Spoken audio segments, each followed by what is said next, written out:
ఒకరోజు పరమాచార్య స్వామివారు అనుష్ఠానం పూర్తి చేసుకుని విశ్రాంతిగా ఉన్నారు.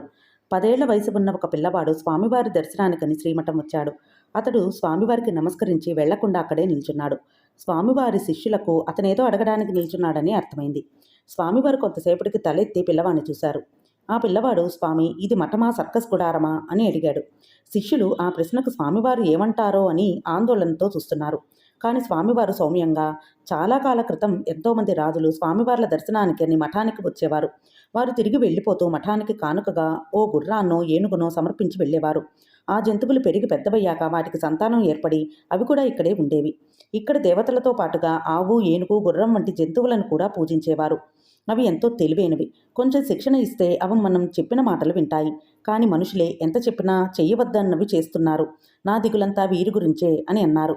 అంతేకాకుండా ఈ జనమంతా ఎందుకు వస్తున్నారంటావు అని స్వామివారు ఆ పిల్లవాడిని అడిగారు.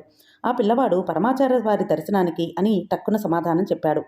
అవుననుకో, సగం మంది నువ్వు చెప్పినట్లే. మిగతా వారు మాత్రం ఏనుగు, గుర్రం వంటి వాటిని చూడడానికి వస్తున్నారు అంటూ స్వామివారు నవ్వేశారు.